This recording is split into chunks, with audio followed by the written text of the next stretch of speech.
Good evening, everyone. You're watching the Cheese Room podcast. Welcome from far and wide, whatever corner of this beautiful planet you are watching us from. We welcome you into the den of cheese, and it is awards season. So before I start the show, I must encourage you. There's a pin link in the chat. Here it is. Voting for our end of season awards is open.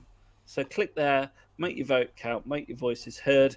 Next week, we're going to have a special awards show, and we've got some cracking things in there. We've got the best YouTube presenter. We did have the best podcaster, but went missing. Weird.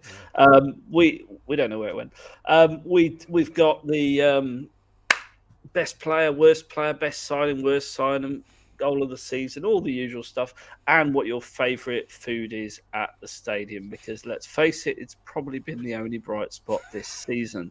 I've got a great panel with me tonight, but please do smash that like button. Let us know you're here. Let us know in the chat. Let us know in the comments. If you are a channel member, welcome and we salute you. Thank you so much for supporting the Cheese Room podcast, and do drop plenty of comments in because they will be read as a priority. If you want to be a YouTube channel member, details are on our YouTube homepage. And of course, it wouldn't be the introduction if I didn't mention Patreon. There's Davo getting laughed at by Levy again. We're dishing out more merch at the moment. I know Franco's filling people's mailboxes right now. So there's merch for members. We've got fantasy football. It's a good time to join, actually, because lots of summer transfer speculation in our chat group, and it'll all be kicking off, I'm sure, when the new manager gets signed. Lots of views and opinions. The chat group is fantastic, worth the £3 alone. Let alone the merch, the fantasy football, which there's prizes for. Can't wait for next season. I finished 12th this year, so I'm aiming at almost as high as Spurs. Out of 12? Out of 26, I think it was, actually, HG. So wind your neck in. You don't even play. There's Sebs predicts the score, which is really good. Again, prizes for that at the end of the season. And you get to be part of our Cheese Room community, access to our patrons' tickets, various other different things. It's a really good thing to be a part of. It's £3 a month. Follow the link, patreon.com/Cheese Room podcast. I am the caller and I endorse this message. Right, let's go around the room. Spurs fan HG, or HG as he's known to us. How are you, sir? You okay? Yeah, I'm actually doing. I'm getting used to the old Chrome Dome thing here. So I've just realised I'm on with a panel of boardies again, aren't I? Yeah, Scott Man convention again. Yeah, we're all slightly bald, slightly Australian, and if you're follically challenged, let us know in the chat. Good. Some people choose to be this way. I hate it's true. You don't have to. I didn't, but some people do. Yeah. It's a fair point. But anyway, moving on. JP, before you wet yourself with excitement at the near appointment of Postecoglou. Postecoglou. It's better than Postecoglou, I suppose. Postecoglou, is it? Postecoglou, yeah. I expect to be picked up on this all night long. So those of you who don't know are watching, smash the like button for JP's knowledge. He's followed Ange Postecoglou since he was about 5 years old, I believe. This obviously he's older than JP, so I mean this through the medium of video. Not like me, it was Ollie Skipp's birth. But yes, JP is what he's been pimping for this guy before God was a boy. He's been going for this. We covered this when everyone was getting excited about Nagelsmann and everyone else. JP was calling this out. This is the Cheese Room. We have people who know what they're talking about on there. So we look forward to JP sharing his knowledge again with you all tonight. That'd be interesting. And we've got another token Australian on, Cam. How are you? I can't believe you've got your woolly hat on. It's beautiful outside. It's sunny. It's 22 degrees here in England today. It's a lovely summer's day. Not even summer, really. Still spring, technically. And you are wearing a beanie. What's going on? I'm wearing a beanie because it's about 9 degrees outside, maybe colder. It's pissing down with rain, and I want to keep my cream dome nice and dry and warm. So, look, 9 degrees in England, and people are cracking open the shorts. The short, the summer wardrobe is coming out again. That bag you've packed, and with your shorts and your t-shirts, and it's coming out. So basically, man up would be what I'd say. Especially the country that likes Aussie rules football. We don't need any biffo between us. We've already got the Northern Hemisphere at top of the screen and the Aussies down the bottom. Yeah, the Northerners and the Southerners down here. If we had some prison bars down it, that would complete it, really. But no. Just sums up the week, really. It's just been Spurs fans hating on Australians all week. I don't need it here. Yeah. We're an inclusive group at the Cheese Room. We are an inclusive group at the Cheese Room, and I embrace all people, bald or otherwise. Let's start with the big news breaking from Football Scotland. Celtic boss Ange Postecoglou set for Tottenham Hotspur face-to-face talks with Daniel Levy on Monday. Let us know what you think of this in the chat. And also, there's 72 of you watching already. Welcome to the Cheese Room. It's great to have you on board. JP is somewhat of a expert, a Postecoglou fanboy, if there was such a thing. Did I say it right that time, JP? Yeah, that's close enough. Okay. Yeah. Is it Ange or Ange or whatever? Ange. Just Ange, mate. Ange. So drop your questions in the chat. It looks like he's very strongly linked with us. I hasten to get too excited about Spurs appointing a manager because how many false starts have we had? So ask your questions in the chat. This is not going to be the usual show. There's no football of such to talk about. We can talk about the FA Cup final if you like and how hilarious that'll be, but we want to talk Spurs. So it's going to be over to you guys. Your questions tonight. Your questions. We'll bring them in. We'll ask them. We've got our panel of experts. HG knows a thing or two about Australia as well. He lived there for a little bit. Cam obviously lives there. Jamie, we've drafted in the full Aussie knowledge on this show for your benefit. So milk it like a cow. Get the most out of them. Squeeze their udders. That's what I'm saying. Here we go. Look, this is the first thing. Here we go. This is the thing. This is JP's moment. All right. Start wherever you want with that, my friend. Okay. Well, I mean, the detailed run sheet is being hijacked. That's fine. Let's go for it. JP. I'm going to start by saying that this badge here, not the Nike one, this one here is the most important one to me. I'm not bigging up Ange because he's Australian. I'm bigging up Ange because he's Ange. And it really grinds my gears of this Euro snobbery that anything that didn't happen in Europe may as well have not happened. And that if you've managed a weaker team, then your results are still compared to the stronger teams. So Ange took Celtic into Europe. They did not get smashed every game. I'm pretty sure they came out with a draw. There's been a lot of misconceptions going around. A lot of people saying that Celtic were the worst ever team in Europe. That was Rangers this year. They lost every game. But you also remember it's Celtic going up against Real Madrid and Leipzig. Like Celtic are never going to win those games, but he had a go at them. And that's, I think, what he was looking at. Average in Australia, I mean, he revolutionised Australian football, was responsible for managing the most successful ever Australian team, also considered the best ever Australian team. But that could be seen as being a relatively low bar, right? Just to be devil's advocate a little bit. Sure, best ever Australian team. But you have to... Go on, tell us. You have to put everything in perspective, and in Australian football we're a salary capped league, so if you want to create a good team you can't just spend your way to the best players. You have to create a good team. His recruitment was on point always when he was in Australia, and you're limited to, I think it's 5 foreign spots, so you have to make sure those 5 foreign spots are right. You can't mess around with your import players, and he did every time. So he was not average in Australia. He was not average for Australia either. He's the only Australian manager to win any significant silverware. People look at what Graham Arnold did getting Australia through the group stages at the World Cup.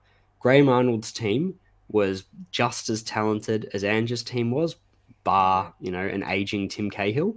And he did it. He ushered out all of our golden generation and brought in kids playing in League One, and really took it to a team that in the first World Cup, in the World Cup he managed, we lost all our games, but we played incredible football and really took it to 3 of the top 5 nations in the world in our group. So yeah, when you're number 90, whatever we were in the world, you're not going to beat 3 of the top 5.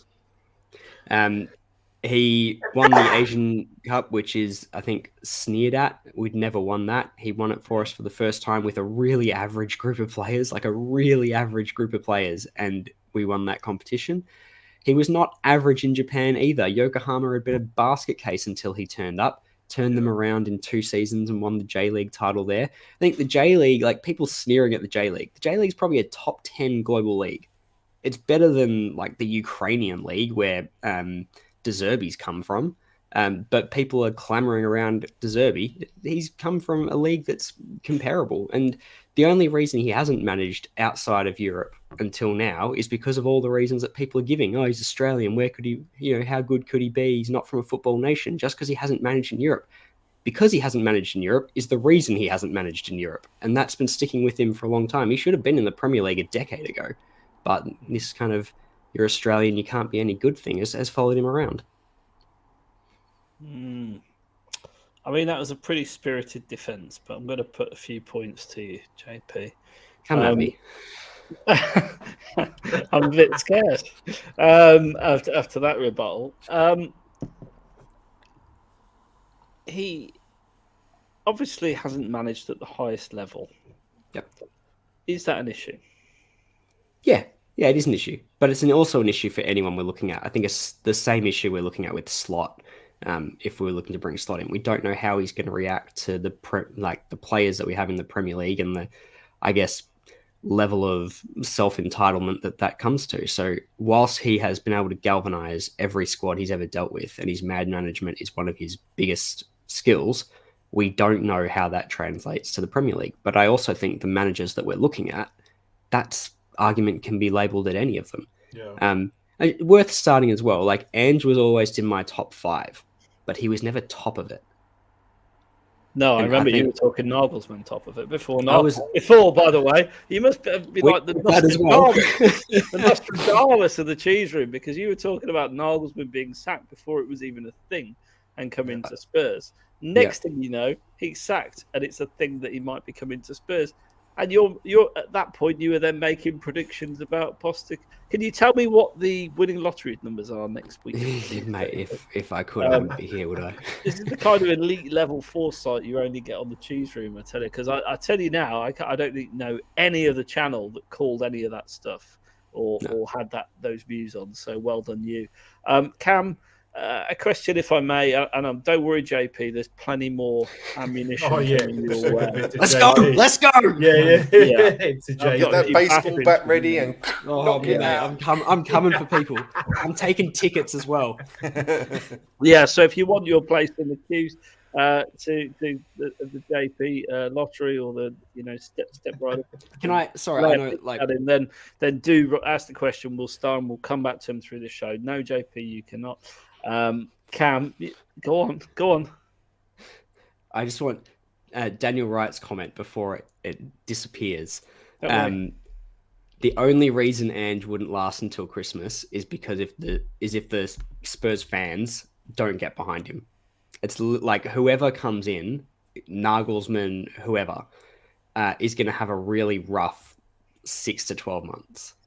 And so the only reason that Ange doesn't, or whoever it is, doesn't last until Christmas is if the fans don't back them and they get on their back. Well, I Celtic mean- were like that. Celtic were like Ange who?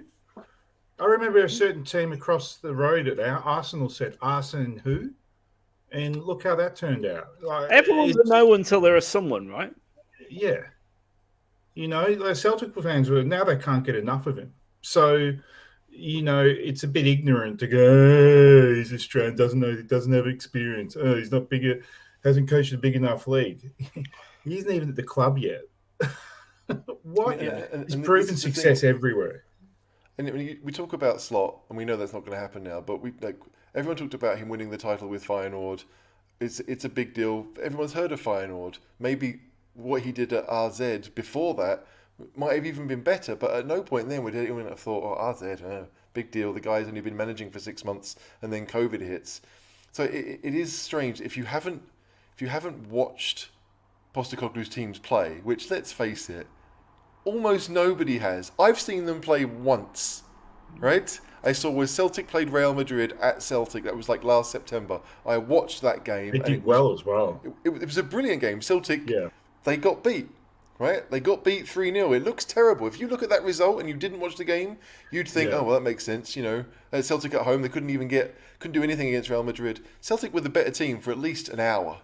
The before manager Real said Madrid that post scored game. one. Yeah. They were the They better loved how team. Celtic played. Yeah.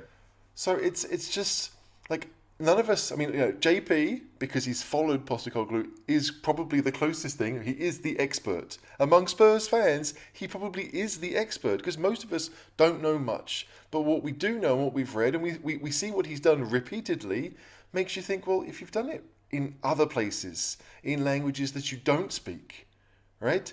Why not come to London? Why not be able to do that at Spurs? We all know it's not an easy job, but you want someone who's, at least for me, you want someone who has proven that they can take on difficult jobs and still succeed.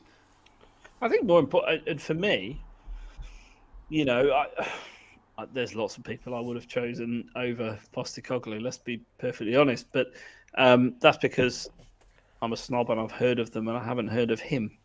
But what I read and what I understand, Cam, and I'm coming to my other Australian because he needs a word in, is that he plays, and listen to this, Spurs fans, progressive, attacking football. Is that correct, Cam? Yes. So he is extremely.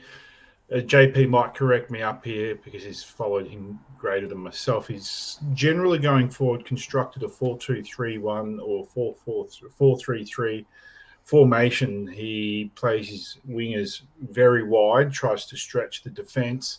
He's very progressive. If he does come in, I would like a couple of centre backs to get brought in at the same time as coming in. But the thought of Eric Dier and Longley is really pouring fear through all of us. Yeah, but he's definitely not going to be your Mourinho. He's not going to be your Conte. He will be very progressive. That's how Ange plays, even at national level where he did as well. He has a pattern of going foot to the floor, straight ahead attacking. So we do need a refreshment of players if he does come in due to the way he plays. But trust me, Spurs fans, if he's appointed, you're going to be getting progressive football. You won't be getting this stodgy at the back, staying at the back, counter-attacking football. It's not the way Ange plays. Here's a question for you, HG. Would you rather see an Ange Postecoglou team attacking with spirit, daring to do, or a Conte or Mourinho team boring the shit out of you and winning 1-0? Well, only one of those options had a victory. Let's face it. But let's be honest. We didn't win that much under Conte and Mourinho. So I think the thing with Conte and Mourinho for me wasn't the fact that the football wasn't great to watch. I mean, that obviously doesn't help. But when you can see that it's not working and neither of them changed anything, that's what annoyed me. I don't mind defensive football per se if you do it well and if it's working. But if it's not working, then it's like the worst of every world. So yes, we'd all love to see progressive football. We all want to see the football played on the floor. We've all grown up with this idea of that's what Spurs do. And for a long time, that meant Spurs tried, Spurs mostly failed, and we might get a cup once in a while. And we recognise that the best teams, at least when I was growing up, the best teams could do a bit of both. Now it looks like the best teams are the ones that keep the ball, where defending isn't really a massive part of their game because they have the ball so much. So if you want to be one of the best teams, you have to do the same thing. The idea that we can just show up and do a Leicester, when, again, Leicester in that season, all of the big teams were in some kind of transition, and they got, I don't want to say they got lucky because they were a very good team, but that's the exception to the rule. right? To me, that's the exception to the rule. Right now, the best teams, they want the football. It's certainly in English football. And so I just feel as if we're going to join the big four or the big five, or actually be up there again and not just be this outlier with a really good manager, then we have to change the way we do things. And like, again, we could talk about Brendan Rodgers, we could talk about Graham Potter, all these other progressive managers, but one couldn't score and one got relegated. So why not take a chance on Postecoglou? We all know it's a risk, but every manager is a risk. Nagelsmann would be a risk. Yeah. So and there's no evidence that Nagelsmann can do what we want or we need our manager to do. I have a theory on Nagelsmann as well, that like the reason we turned him down is because whilst he ticks pretty much all of the boxes, the one he doesn't necessarily tick is we don't know if he can like galvanize a team and bring kind of harmony into a squad. That seems to be the sticking point, and I think we need that almost as the most important thing in this next appointment, because as a club, we're just broken at the moment. So I've watched, as I'm sure lots of Tottenham fans have been poring over Ange Postecoglou videos that are on the internet all the time. And there was this great one where he was giving, it must have been a behind the scenes of the Socceroos, he was giving them a team talk, a pep talk. I can't remember, at the World Cup, I assume. And it was a really good speech, actually. I'd have been proud of giving my team that. And I think, you watch him from a management perspective, he's quite motivational, isn't he? And you can tell that you mess him around and he'll have you, but he is motivational. Like, he can relate to people in a way that I don't think Jose can, especially after the other night, in a way that Conte can. So, we would be very much going from I'm the boss management, you'll do what I say, to a more sort of modern, dare I say it, a modern management philosophy. Would you say that's fair, JP? Yeah. Microphone's off. Yeah, we are. Look, he will take you out. He's not afraid to make like big calls and cast players aside. And he is, it's my way or the highway. But he's more of an arm around the shoulder, come along with me, let me get you on board with why I think what I think, than just do it. And he wants to see players that kind of take responsibility on themselves. He's not a, you stand here and you stand here type manager. It's here's how we want to play. Here's where I want you to be, but go and make it happen. So giving kind of flair back to those flair players is, I think, something that we've not done for 4 or 5 years, and you can tell. Okay, let's take some questions.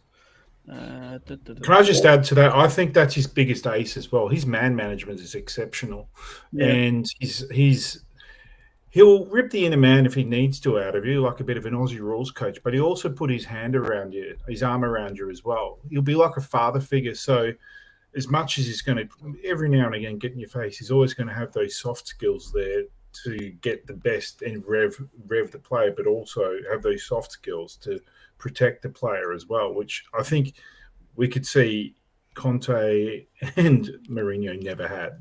No, but Pochettino did. And what the point I was going to make before, but I completely lost my train of thought, was when Pochettino came to Spurs, people were outraged then. There was just less people on Twitter. And social media wasn't, as big as it is now, but people were fuming that this guy from Southampton, who's barely known, had been given the Tottenham manager's job, and he very nearly got sacked. The first, 6 months were very dicey. And I think this is the bit. I mean, as Spurs fans and the fan base have definitely got a little bit above themselves, in my opinion, in terms of we're this super club who deserve to have Nagelsmann. We deserve to because we've had Conte and Jose, But and look, we are a top 6, top 7. We're 9th richest club in the world. We're a big club, but that doesn't necessarily mean you have to go for the biggest names. If the last 3 or 4 years we'd signed better players and had a better squad, then you could see that Nagelsmann. I think we'd all be thinking, well, Nagelsmann would want it. right? But right now, we all know that our main man is a year away from possibly leaving, and we've bought a load of duds, and we kind of just have this like it was almost like we've got a puzzle. We've got all these pieces, but we don't know how to put it together, and so yeah, it's less attractive. Doesn't matter how much money you have in revenue. Like managers will look at Spurs and think, if I take it, people will blame Levy. That's the positive. It will never be my fault, but do I really want someone like that at Spurs? No, I want someone to think that they can come in and actually do it. And you just I don't know if if I'm working up my career as a manager, trying to go from job to job, and you think about those things, taking on the Spurs job is a massive gamble. There is no guarantee that you will come out the other end and have your reputation intact. You might think it might set you up for life financially, but again, like nobody really wants to have that negative experience. And most of these people are set up financially anyway. I mean, it's not Nagelsmann's not going to be short of a bubble to have to buy him, is it? No, but the point is, it's still there. Like, I mean, he's 35, Nagelsmann, so he could easily manage for another 30 years. I don't think he will. You know, like, it doesn't seem the type. But it's just... Well, he's the German AVB, apparently. You will look at it. AVB had stopped managing at, 45 and was driving in the flipping Paris-Dakar rally or whatever. So it's definitely possible. I just, like, rightly or wrongly, Ange is approaching the pinnacle of his career because it is towards the end. I mean, if he's like Hodgson, he could be managing at 75. That's another 20 years as well. Nice. So it just feels like you need someone who fits what you are. And right now, Spurs are not money. We might have it, but that's not what we're known for. And that's a massive issue. This is just brilliant, so I had to read it out. Postecoglou's a PR decision to break into the Australian market. Don't be fooled. To be honest, like there's probably an element of that. Like, and not the Australian market because it's not that important, but the Asian market. Yeah, he's huge in Asia. Huge. He's about 6'2", isn't he? So he would be physically and metaphorically. Yeah. Will he raid Celtic for their top players? I'm not sure in cheek or not. He did bring a lot of Japanese players. Yeah. He brought a lot of Japanese players across because the J League is a better standard than the SPL. Yeah. And so it was an easy way for him to go, oh, yeah, I can improve this squad. No one's tapping into this market, and it's a better market. Okay, let's go get these players in. They're cheap, and they'll improve the squad. Yeah, I mean, he came out and said that he wanted Mitoma, who went to Brighton, but Brighton had already got the deal done. Yeah. So, and again, there's not a single Spurs fan who hasn't looked at Mitoma, hasn't looked at Brighton's players and thought, how are they doing it? Well, they're obviously watching those leagues. And they're looking to see who's going to come across. And, maybe out of snobbery, the British League, the English Premier League hasn't done that. We tend to look into Europe. We tend to look for, the guy's played, 10 games for Spain or 10 games for Italy. He's a much better player. No, he may not be. Like, there's no guarantee that they're going to be better just because of nationality. And so, and again, it's what you need. It's the fit that you need. Those Japanese players will have seen Postecoglou in Japan. They will have had a very good idea of what the kind of football that he wanted to play. And so it made sense for everyone. But I just, as much as Scotland is very much a two-team league, you've still got to go out and do it, and how you do it. Yeah. It's weird. Like, I'm actually I'm more impressed by what he did in Australia and Japan than I am necessarily with what he did in Scotland. It's the least impressive thing he's done. Yeah. Like, what he's done in Celtic is actually impressive, and I think that's being had its nose turned up a little bit. But it's the least impressive thing he's done in his career. I mean, my friend Sean asked him to come on the show tonight, but he's out at a party or something. But he's a Celtic fan. And as well as a Spurs fan, so he watches every Celtic game. He's like massively. He's got family connections to the club, loves them. He is dreading Ange Postecoglou leaving Celtic because of the job he's done there, and he would describe it that Celtic was broken. Rangers had just won the title. It was a fragmented club. The locker room was all over the place. Lots of egos, lots of blame, etc. And Ange, within an incredibly short period of time, has galvanised them brought some new faces in, some good players, and got them playing high press, high octane, passing football with an attacking focus, and they scored shitloads of goals. And the job he would describe the job he's done there as a minor miracle. So for you to say it's the lesser of his achievements is interesting, because I don't know much about what he did do in Australia. And I know he took a very average team, and won the league with them. But it's interesting that you say that's the sort of low end of what he's achieved. I mean, I've been looking at what he walked into at Celtic, right? Like, Rangers won the title under Gerrard. They went unbeaten the whole season. I think they won it by like 25 points, right? So, now, granted, you can look at Celtic's record and say, hey, they got quite a lot. They only lost 5 games themselves, and if maybe 3 of those 5 were against Rangers, but still, he had to change it around. And it's not as if Rangers got massively worse when Gerrard left. They didn't. They got to the Europa League final last season. Yeah. They got 89 points last season. It's normally enough to get you certainly in the running for a title, and Celtic were ahead of them. And that's after Celtic lost 3 of their first 6. The thing is that after that they didn't lose again. And then this season, I think they've only lost once. And he's taken them to another level. Again, they're almost at 100 points. I think they got 99 in this season. So, we can all sit here and say, Celtic, it's an easy job to win that. But it's all about how you do it. Is Pep less of a manager because he's got all the money in the world and he can buy whoever he wants pretty much? I don't think so. You've got to go out there and do it. And the way Postecoglou's got them playing for Celtic, and he did it in other teams too, it just seems very redundant to say, because Spurs have finished in top 4 a number of times, well, at least once under Pochettino, the year that we got to the Champions League final, and we were rubbish. We were awful, and we scraped it. But we came 4th, so if you look at the results now, it seems as if we were okay. It's not really about where you finish, it's about what you're doing. And I think there's a difference. We can look at leagues players play in and get an understanding of kind of what level they might be at based on the level they perform at within that league. But with managers, it's harder to tell because it's what you do and how you do it. But ultimately, your success is left to what you've got on the pitch. So you have to look at the context around what these managers have dealt with to figure out if someone's going to be a success or not. And I kind of stand by that. I believe the J League is banging on a top 10 league in the world. And so you have to compare it to things like, what's kind of outside of that top 10 league. De Zerbi came from, was it the Ukrainian league? Yeah. I kind of see that as a similar sort of jump. Take Celtic out of the way. If we were taking him out of the J League, it's a similar sort of jump. I think what people forget is that tactically, it's the same whatever level you're at. Tactics are tactics.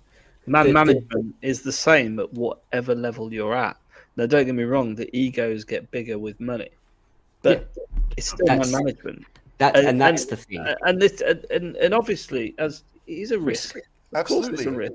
Of course, De Zerbi's a risk when he went to Brighton, and of course, and I bet you, if I went out and asked, I put a Twitter poll out, would you rather De Zerbi or Postecoglou? It would be massively in De Zerbi's favour, right? Yeah. Based on what he's managed in the Premier League for 6 months. Yeah. 6 months. But we've also seen him do well, and I get that. That makes sense.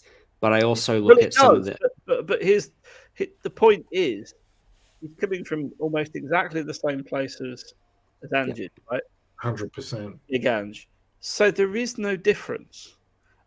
A risk is a risk. There is a difference. 6 months in the Premier League. 6 months before that, as you rightly say, he was at Dynamo Kiev, was it? No, Shakhtar. Shakhtar Donetsk. It's a 2-team league. It's like Scotland. It's a 2-team league. Would we be happy if we appointed De Zerbi at that point, or would there be outcry? No, there'd be outcry. As there is now. We only want people that are proven in a top 5 league, and the problem is that the good managers who are proven in a top 5 league don't want us.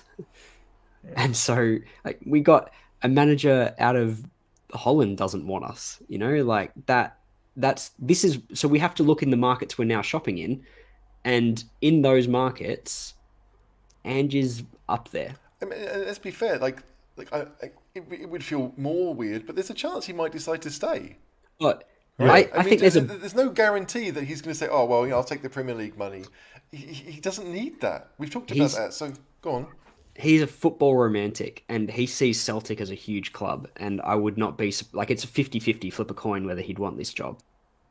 I think he has unfinished business in the Champions League that he thinks he can rectify, and I would not be surprised if he says, "Nah, not for me."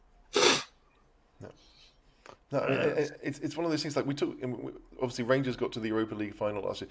I think maybe the reason that Celtic didn't get the chance is because they finished bottom of their group. Doesn't mean they're worse than the teams that are in the Europa League or the teams that are in the Conference League. They just never got the ability to do that. I mean, it was in this season they were in the Champions League with. Yep. So do you see what I'm saying? Like, if you finish bottom, it's over. But that doesn't mean that you are worse than Fiorentina and West Ham, who play the Conference League final next week. Yeah. This is a very fair point from Mr. Muir from the podcast. De Zerbi walked into a great position at Brighton. Spurs were a mess compared to Brighton at the time. I mean, league position-wise, we're probably quite similar to where Brighton are, to be fair.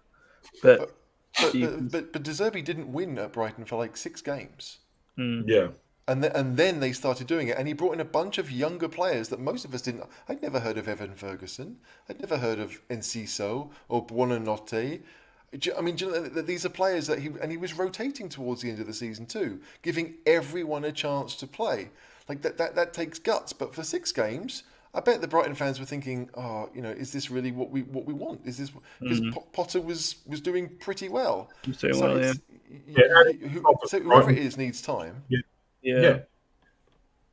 Oh, that's it. And he's got to be. And I think you made a good point that ultimately, whoever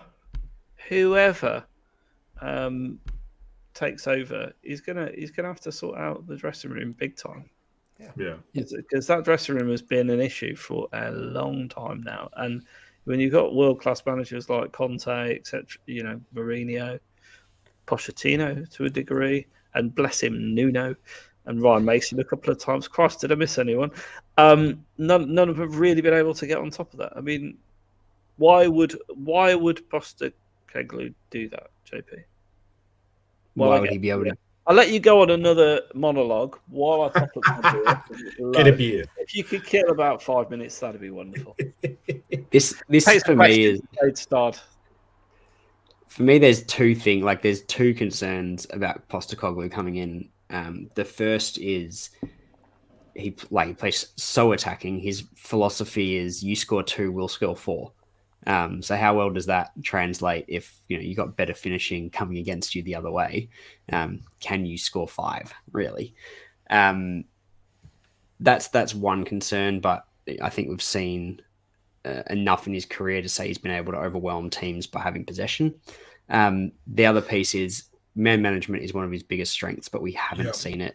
We haven't seen it again, like with players on, whatever they're on hundreds of thousands of pounds a week, and the egos that they'll have. So that's where it's at. But I look across the Tottenham squad and I go, look, there's players we need to move on. And there's players we need to galvanise. And regardless of who comes in, I don't think many managers would be able to get those players motivated and playing well. And Postecoglou might be the guy. I think he'll look at players like Bissouma, Richarlison, Decky, people who clearly have some motivation and something to prove. And he gets those players that I've got something to prove. I'm not seeing this as a last stop swan song for me. This is like, I want to prove something here.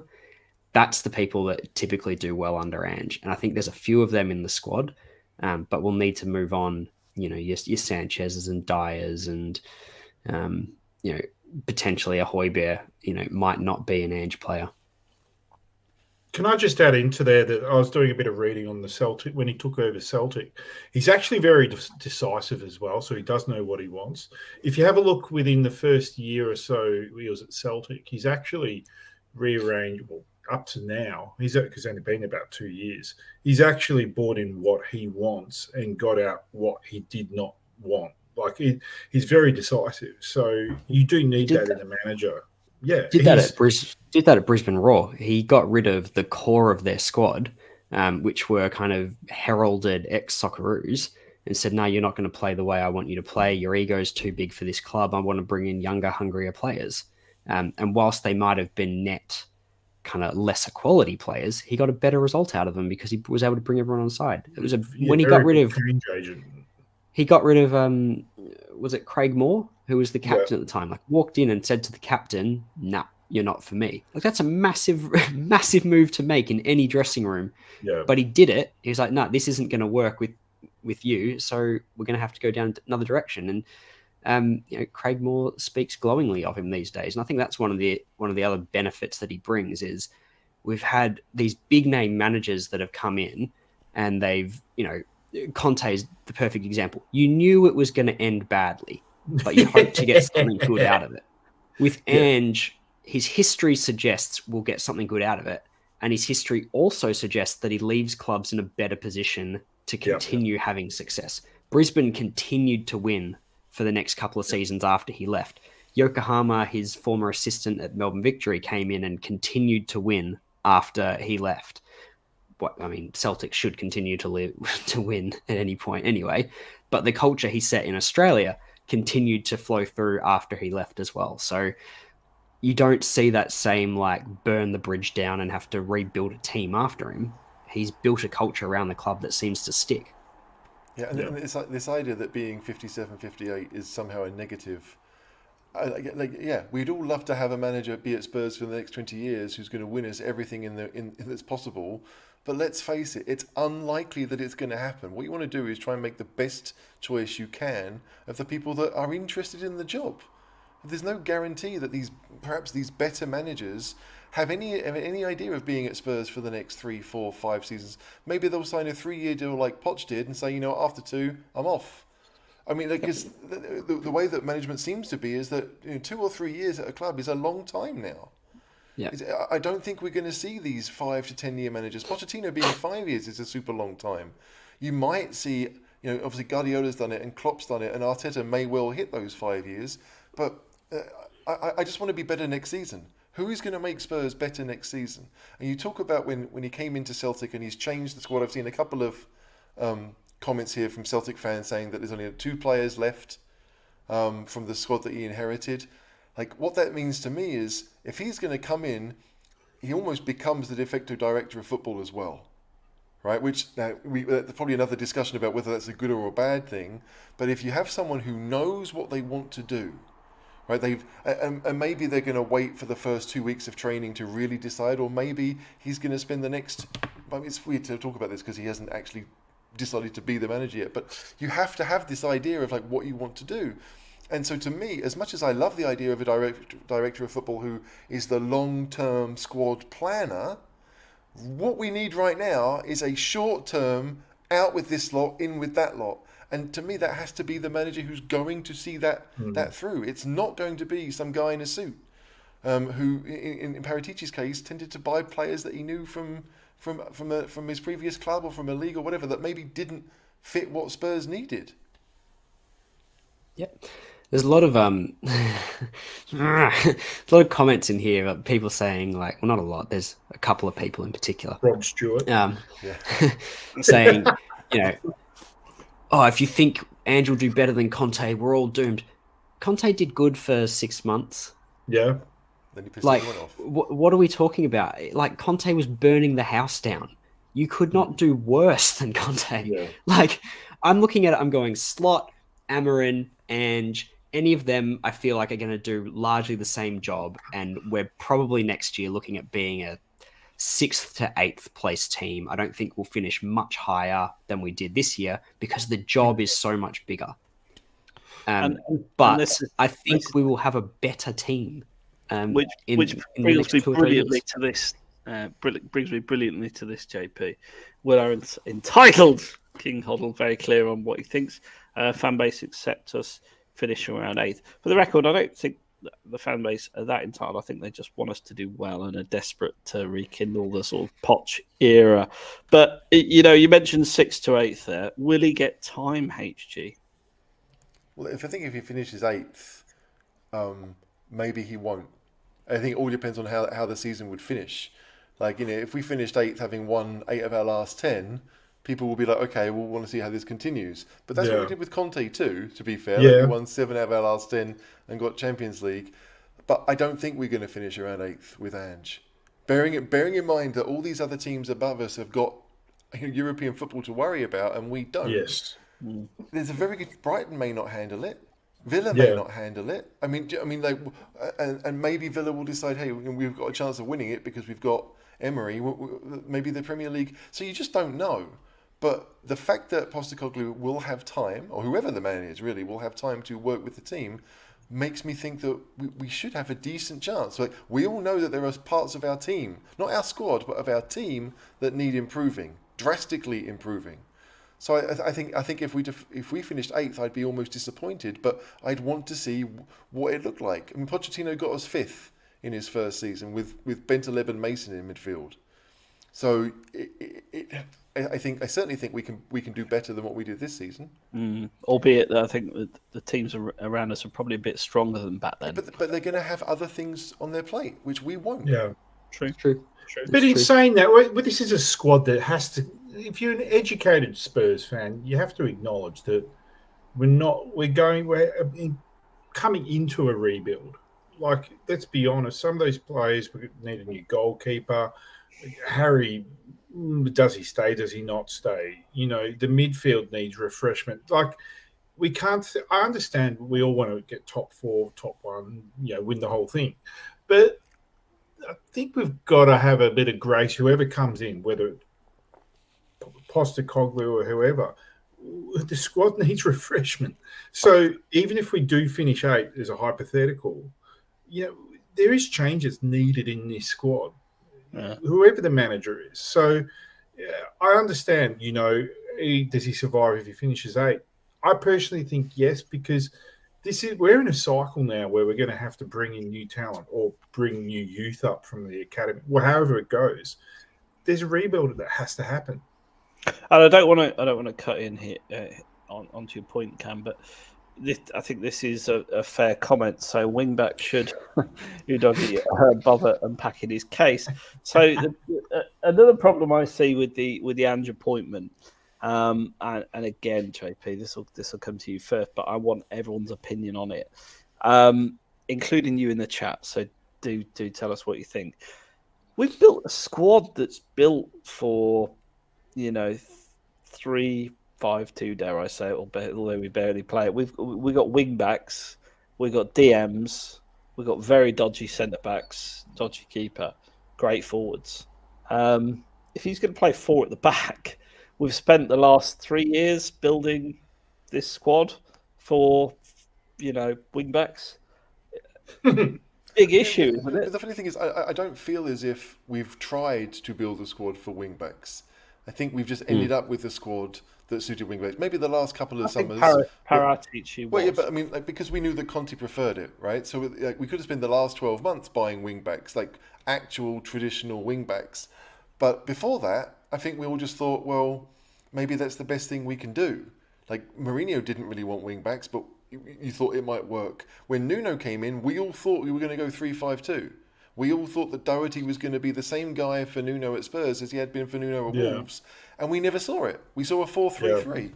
So, yes, right now our squad suits an old school kind of 3-5-2, but we're talking about 4-3-3. Well, the 4-3-3 that Man City play isn't really a 4-3-3, and the one that Arsenal play isn't really a 4-3-3. And the one that, who else is it? Liverpool have been doing it by moving Alexander-Arnold into midfield. So they might set up like that, but what you do with those pieces is what we're going to be. So, yeah, the Udogie, we've only ever seen him play as a wing-back. Those of us that have watched Udinese have seen him play wing-back. We don't really know what else he would do. Maybe he would end up being further forward.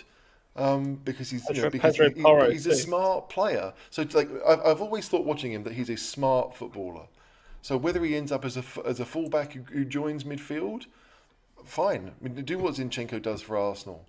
It's going to be up to the new manager, whoever that is, to figure out what they want to do. But we can't just say, right, well, you've only ever played this position. That's what you're going to do for the rest of your life. 15 seconds to explain World Safari. Sorry, Who on earth? that was my phone. Did it say at the beginning Struth? So I would love it if No. it did.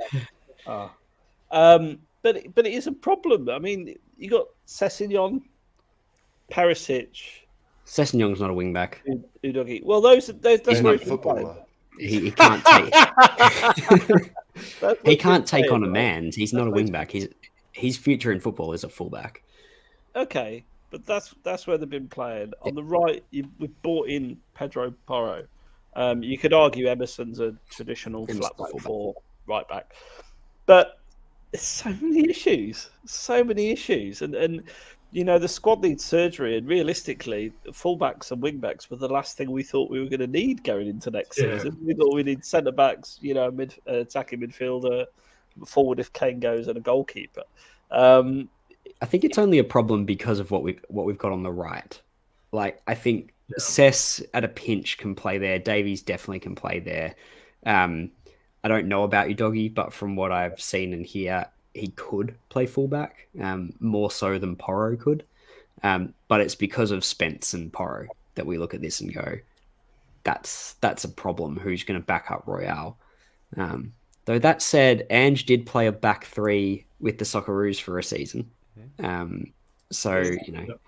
But when I say a back three, it was a back three. None of this wing backs defending. It was like the wing backs were basically midfielders. So are we looking at Aussie RD list 2.0? Is that what he's more tactically astute than Ardiles was. He'll change things up. He is stubborn in a plan B is do plan A better.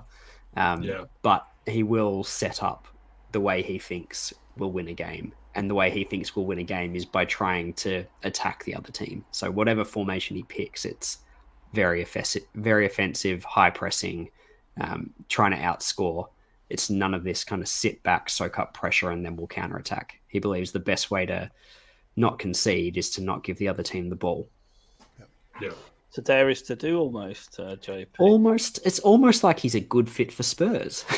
Can he get a tune out of Dier and Sanchez, though? No one can. But I think he would actually get them out. He's actually decisive as hell. So I think he would ship one or both if he had the chance to.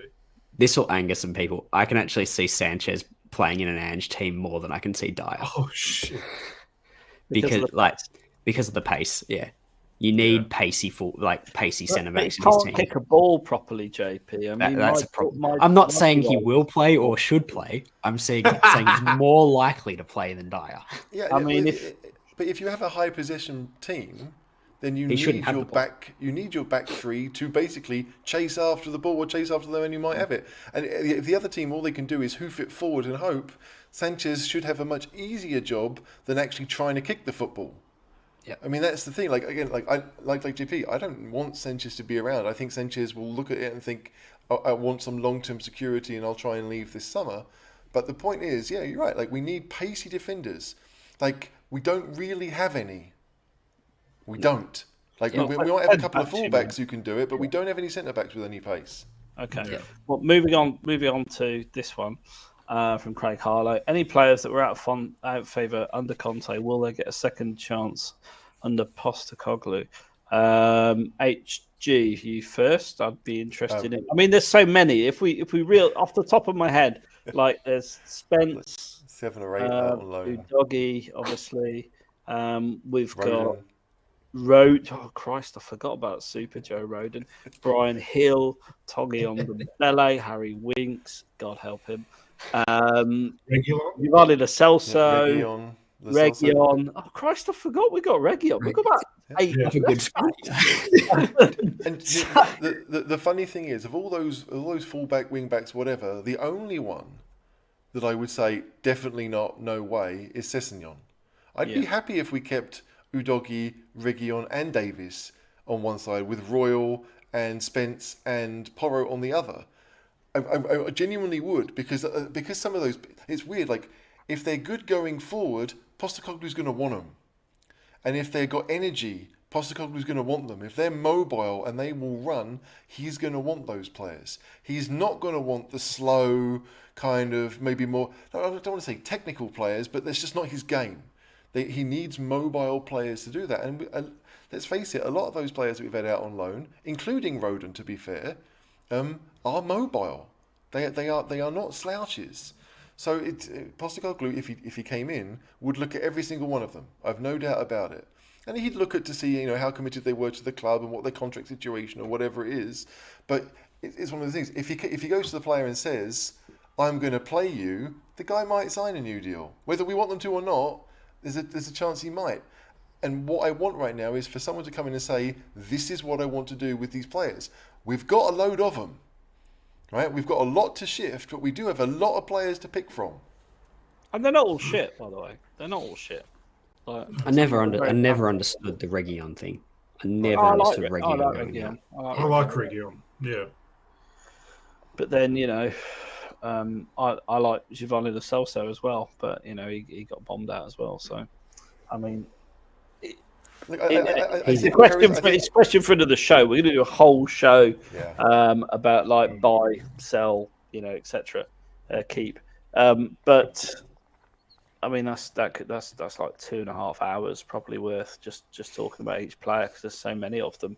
But I mean, he's going to have options, isn't he? A lot of players, and they're not all shit. The players we sent on loan. No. Let's be fair, they're not all shit. Yeah. They haven't fitted in to a system. They haven't fitted into a manager.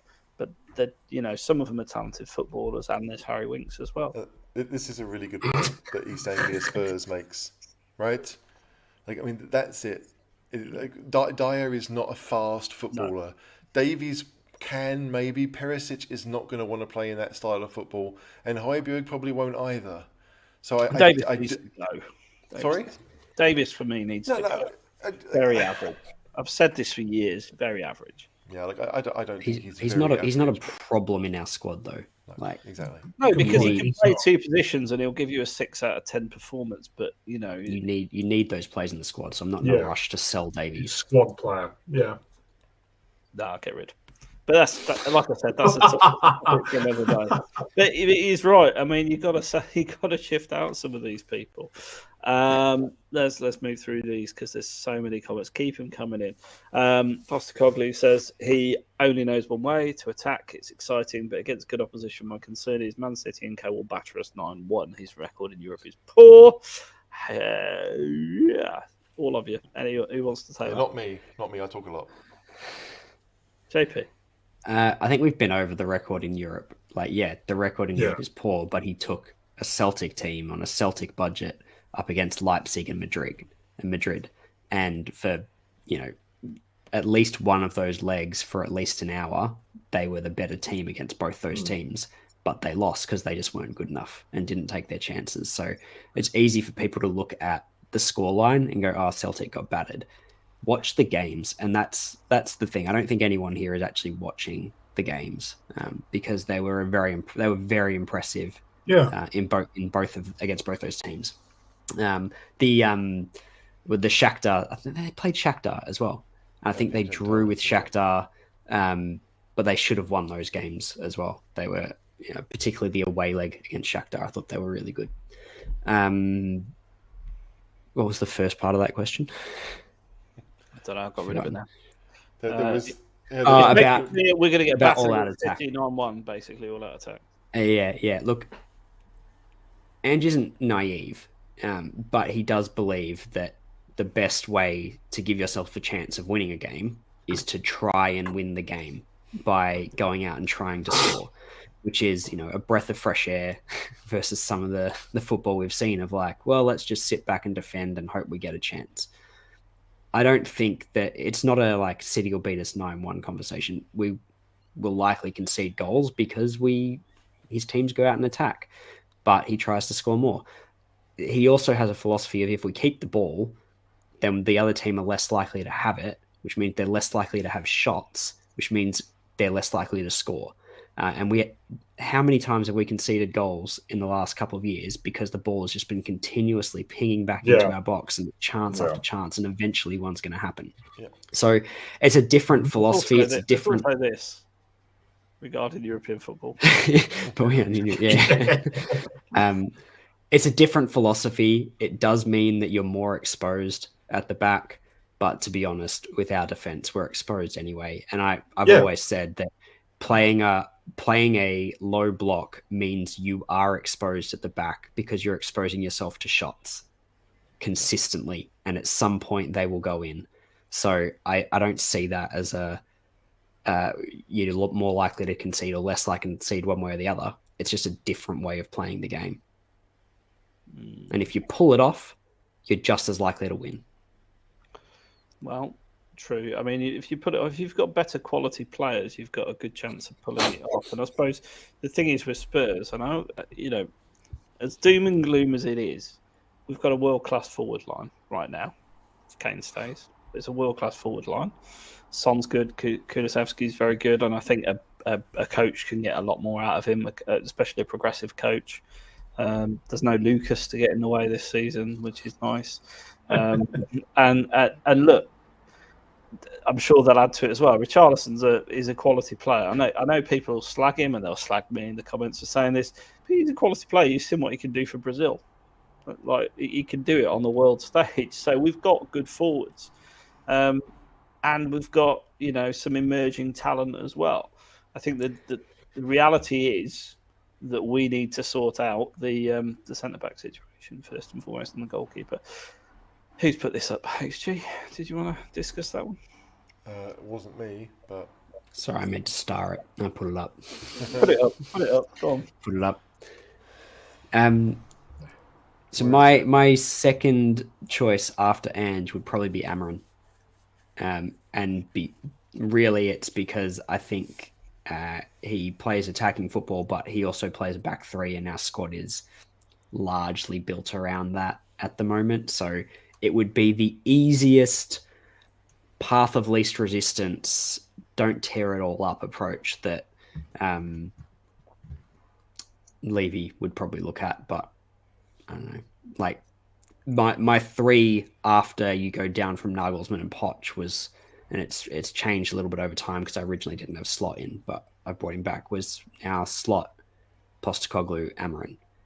Pick between those three. Slot's out, so if it's not Postecoglou, Emerson. Okay.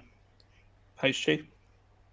Yeah, it's weird because for so long Postecoglou would have been Slot and Postecoglou were my top two from day one because they've shown that they can build teams from. Yeah, you're on record. The beautiful thing about YouTube is it's there for posterity. We know that you said these things before anybody else was calling them. It's weird because I genuinely am not sure. Like at the start of all this, we talked about Tuchel being an option or Potter being an option or whatever, and no one really wanted that. And Nagelsmann then suddenly was there, and we thought, okay, Nagelsmann, now that he's gone from Bayern, could be the guy. What I want to see is attacking football. That's it. Like someone, yeah. If you've shown that you can build a team, then I'm interested, right? And I don't think that's true of Nagelsmann. Certainly not at Leipzig, and certainly not at Bayern. I think those players were there and he used them, but he didn't really build something. And we would need to build something. So, I mean, if you ask me right now, when I haven't really thought about it, probably Potter. But I don't like that answer. I just think that given the fact that, he ticks a lot of the boxes, and had you asked us this a year ago, Potter would have been up there very highly. So it's that the whole Chelsea thing has obviously muddied things a little bit for him. But I just think that if Postecoglou is not interested, we are going to be looking at retreads. Cam? Probably similar to HG, what he's saying there as well. If it's not Postecoglou, I think with Potter, anyone would have failed at Chelsea last season with the amount of players that came in. It was a complete mess. I don't know many managers that with that size of squad would have been able to handle it any better than Potter. It was a mess. So I do think we didn't see Potter's best side at Chelsea. And I don't even know how Poch is going to handle the absolute zoo that's Chelsea either, because he's going to have to make decisions. And he already has with Felix. Yeah, I'd probably go Potter. And I would say Potter because, second to my love of Oliver Skipp, my blind faith in Oliver Skipp is my love of Harry Potter. So, yeah. I had no idea where you were going with that one. I really have. I thought, is he going to say Bissouma? What's coming next? Harry Potter. Yeah, Should have known. So yeah, I'd be happy with Potter in, to be honest. But I know a lot of people wouldn't be. Hey, look, if you go, for me, I'd be going balls out for Nagelsmann, regardless of whatever it takes. That would be my first choice. If he don't want to come, then I'd go De Zerbi. If he don't want to come, then you flip a coin. We're assuming that those ones won't want to. Like to me, like if Nagelsmann, I've seen this. We've said it before, where they've said no, and then we go back with more money. So it's all still there. We've seen, like, in the comments, people talk about Nagelsmann and Rangnick, right, together. Now, I would love that, because to me, Rangnick has had the experience of building something that Spurs want to be, right? I just don't see him leaving the Austrian job. Right, so if Nagelsmann was focused on the team and Rangnick was focused on getting players to play a certain way, I'd be okay with that, very much so. I just don't see it happening. I think Rangnick is very happy. I live in Austria. Everyone's excited for the next round of qualifiers because they know that Rangnick is a quality guy, and a lot of those Austrian players have played in the Red Bull system at various points, so they see it being a very good fit. And I'm just not sure that Rangnick would want to give that up.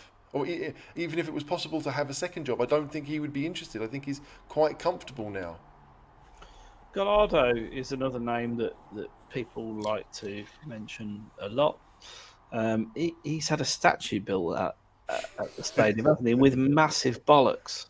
Like, his package is huge. Now, this statue, we need to get a picture of it up. You don't have a slide for it?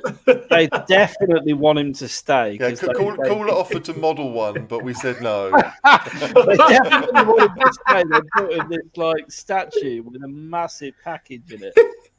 Here you go. We'll flatter you. Please stay. But I mean, he's not really been linked yet. HG, you're our world football correspondent. Why not? Who are we talking about?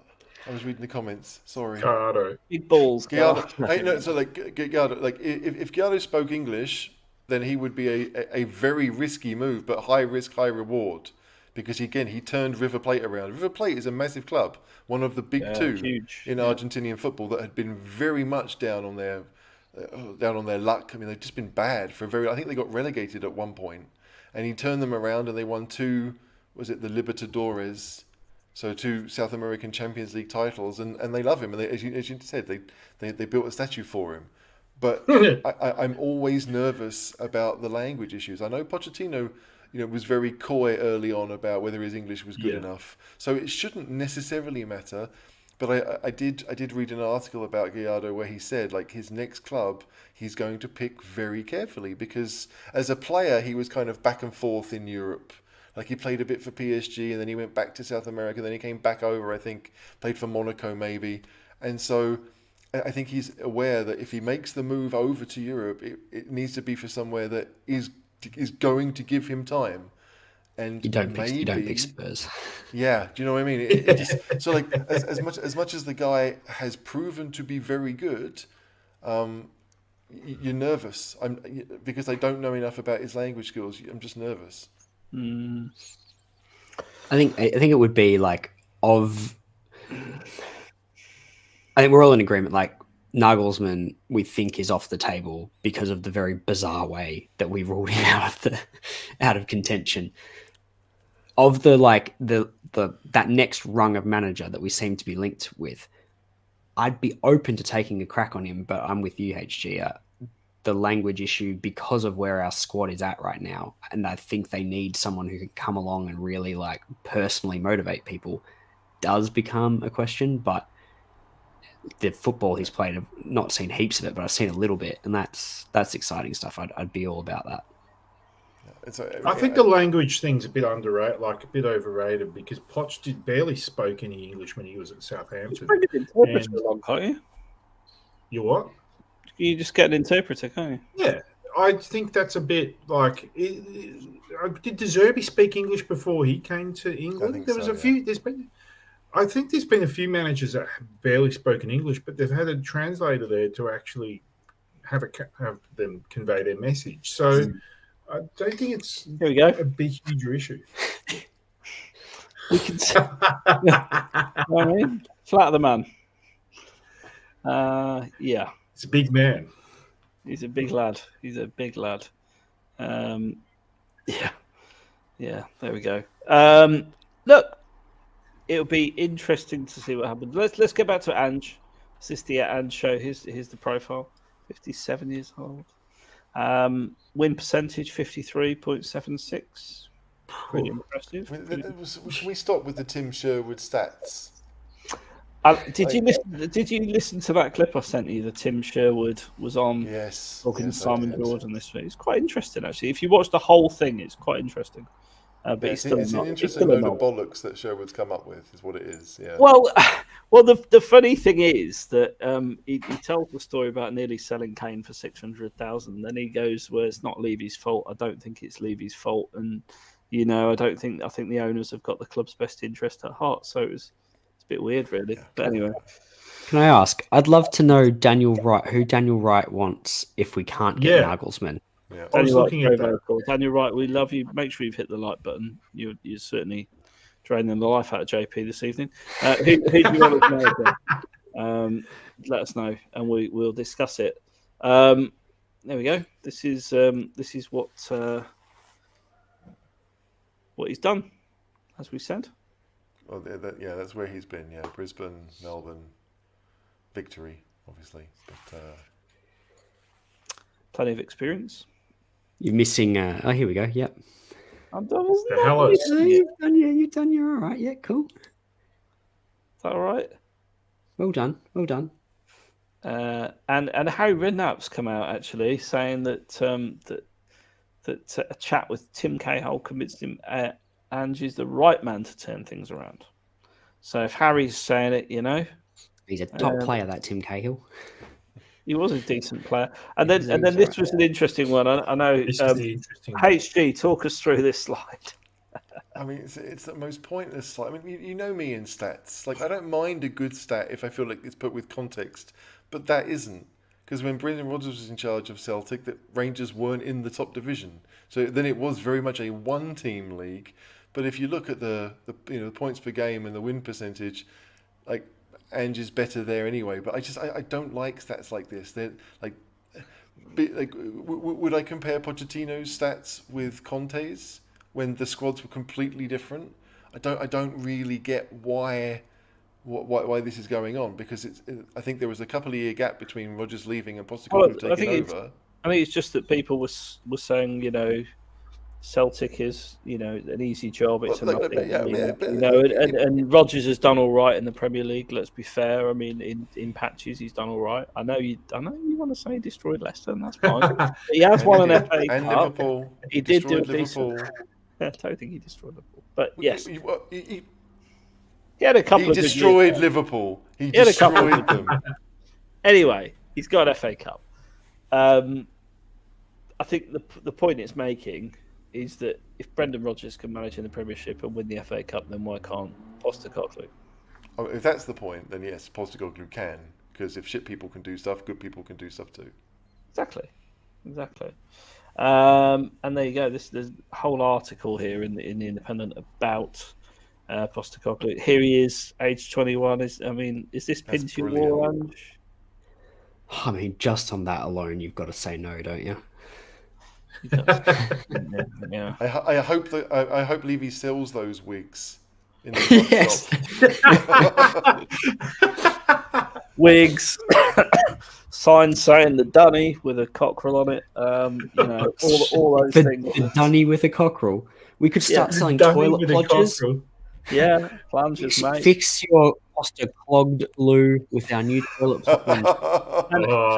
and Ange barbecue, Brander. There's just so many merchandising opportunities. Marketing opportunities are insane. I've seen this comment a couple of times, right? So we should talk about it. I have no idea about this because we've been doing the show. So, if that's true, then this show won't last very long. But we've got almost 300 watching right now. But still, none of us know. Like Spurs fans obviously are going to be a bit, well, we're in the Premier League, la di da di da, but Celtic are a huge club, and he's set there. Let me ask you a question. On that. I'm going to ask you all, and obviously you've all got a very biased, as have I, viewpoint on this. But who is a bigger club, Celtic or Tottenham, in world football? You just added that line. No, it's a good question. It's a fair. So let's be honest about things. They win trophies constantly. They're in the Champions League constantly. They've got a huge stadium with passionate support, far more passionate than at White Hart Lane. Let's be honest. That and a high capacity. So there's not really much difference there. And they've won a European Cup. First British team to win a European Cup. So who is the bigger club, Cam? A few years back, I would have said Celtic. Now, I think just because we're in the bigger pool and the bigger ocean, I would say us at present time. The bigger pool being we get shitloads of money through Sky Sports. Yeah, okay. JP? I mean, presence in the Premier League can't be understated. Like, if you were to put this into European terms, Celtic's exploits are as impressive as ours. I think we're similar in terms of stature. Okay. I can't. HG? I think the Premier League counts for more. So Yeah. Spurs are a bigger club. Well, Premier League's a global brand. It's isn't a global it? brand. Yeah. Yeah. Globally, we are a bigger club. Celtic as a brand and as a name is just as big as ours, but we are a bigger club. HG. Again, it all depends on the metric you're using, doesn't it? Yeah. Right? I mean, that's basically what it comes down to. Like, define the size of a club. Is it how much money they bring in? Maybe not, because Bournemouth and Brentford bring in a whole lot more money than some other clubs around the world that are huge, that are much bigger than those two clubs. So you can't really use the revenue too much. But again, that's like the Premier League is watched, and the Scottish League isn't. So Celtic are a club that play 6 games a year, as far as the world is concerned, really, unless you are a Celtic fan. So and that's not to do them down. That's just how it is, right? Like, as I said, like there are clubs in the Premier League that have much more money than Celtic, but are nowhere near the size of Celtic and have nowhere near the history that Celtic does. But what are you going to use it on? So I'm going to sit on the fence on this one and say that will be for Ange to decide, won't it? Yeah. I think it's an interesting question, isn't it? Because you look at achievement on the pitch, they've probably achieved more than Spurs. You look at if Spurs were to play Celtic, even with a weakened squad like we are now, I would expect us to beat them comfortably. Maybe you look at finances, obviously we're a much bigger club. So I wouldn't expect us to. Have you seen us play? No, but I genuinely think the Scottish League is pretty bloody. Yeah, but have you seen us play? In the flesh. Would you really put money on Spurs to win a game of football right now? Well, yeah, because we just beat Leeds 4-1. Harry Kane will turn up and, job done. Okay. What's the face for HG? I'm saying Leeds would do well in Scotland. They'd be top 2. Okay. I mean, they nearly are in Scotland geographically. It's miles up there. The north. Yeah. It's the north. Can you imagine, like, the meltdown at potentially getting Ange is huge right now? Can you imagine the meltdown if he turns us down? Yeah. Well, people love something to moan about. The reality will set in that we are talking about Potter or Amorim or Giardo. Austin, you lost all credibility when you said this. The thing is, if Postecoglou says no, why would anyone think that Amorim would say yes? Or do you know what I mean? Like, Amorim can go wherever he wants. He can stay at Sporting and still be the hero. Like, Spurs are the basket case. Yeah. So you'd almost have to be a basket case to take it on. I understand that we've got money this and players that and all the rest of it, but we have expectant fans who want quite a lot from whoever comes in, and it's not an easy job. But I understand why we might think, of course we'd all do it tomorrow. Like, we don't have to think about it, but it's not our career. It's not what brings the money in for us. So I think that managers, it does take a special person to say, I want to be the Spurs manager right now. Because as we've seen with Spurs, like, it's unlikely that you're going to leave Spurs and then go and be the Man United manager or the Liverpool manager or the Man City manager. Like, Spurs, for whatever reason, see themselves in that bracket. And so if you've come to us, then a Spurs manager resigning to be manager at City, that would be horrific for a Spurs fan to deal with. But like, would you feel that way if a manager left Brighton and went to City? No. But right now, Brighton have a better football team than us. Mm-hmm. So it's a weird place where Spurs fans, I think at least, are looking at the situation saying, yeah, we're Spurs, we're a big club, but it's not about the size. It's about what you do. And we're not doing anything with our size. Yeah. We're not. No. Let's go through these comments and we'll quick fire them. He may be good, but I doubt he's as good as Jose. Completely different to Jose. We're not talking about how good is someone. We're talking about the fit for the club. I thought, like, this conversation, I feel like we've beat to death. You can have good managers, but they can be the wrong fit for the club and where we are is in our kind of progression. And Jose didn't fit where we were. Neither did Conte. Ange is a better fit. Doesn't really fit right then, let's be honest. Yeah, well, Ange might not be as good a manager as either of them or have as much football knowledge. Debatable, but whatever. Let's say he doesn't. But he's a better fit for where we are now than either of them were. This is just for you, JP. And could potentially be the worst managerial appointment since Gross. Daniel's got a rod stuck somewhere today, but look, this is like, it's a risk, but I think the upside with Ange is higher than going with what we know, which won't get us anywhere. I don't think Potter gets us anywhere. We know what his flaws are. We know what his ceiling is. Rodgers doesn't get us anywhere. We know what his flaws are. We know what his ceiling is. Ange has a higher ceiling. It has the potential to go disastrously, but it has a much higher potential ceiling. Yeah. Okay. Let's see some of the ones now. Covered that. Did did you give us your preferred manager if it wasn't Nagelsmann? I haven't seen it, so I haven't seen it. Yeah, sorry if we've missed it. Michelle says, I don't think it'll work. King Coddle saying, "What Celtic attacking, high energy, high octane football? That's what we love." Here you go. As he's got Joe Hart in goal, will he not be too bothered about having a keeper that can play out from the back? Well, we need a new keeper, don't we? Let's be honest. In fact, let's talk about that for a minute. Who are your picks for keeper, HG? What are your thoughts on our keeper? Because obviously lots of names linked. Hugo, I don't think he's going to be back. But... No, look, we saw in the week when Brentford signed their new goalkeeper for next season, that I think the agent of David Raya came out and said that Brentford need to lower their asking price, which obviously he would say because he wants his client to move. But it was almost like, if you don't lower your asking price, we will just sit the season and leave on a free.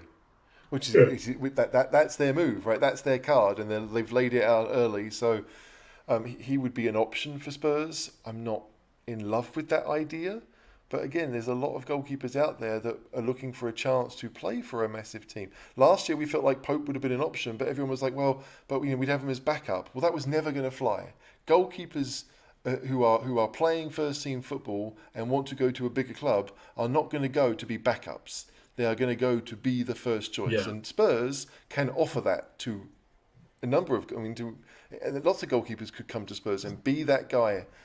But I think Raya is the obvious one because he's in England and he counts as homegrown, and he is going to leave Brentford. Henderson doesn't look like he's going to be hanging around Man United much longer either. That's true, but he couldn't get a game at Forest. They brought in Keelan Navas, and that was it. Yeah. So that's not to say he's a bad goalkeeper. I don't think Henderson is a bad goalkeeper, but it's just this idea of a Spurs interested in getting the best goalkeeper they can, or someone who's homegrown.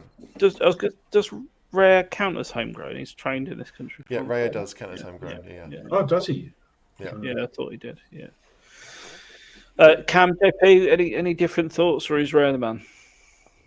Although I wouldn't be disappointed with Ray. I think he's probably the best I've seen us linked to. Like, goalkeeping's weird. Like, it's one of those positions where a lot depends on what you've got around you and whether you look good or not. And so, yeah, it's hard to judge with goalkeepers. But I think Raya is about as sure bet as we've seen from There's what a we've guy at seen. Valencia as well. I think like a Georgian guy, Mamadavishvili, whatever.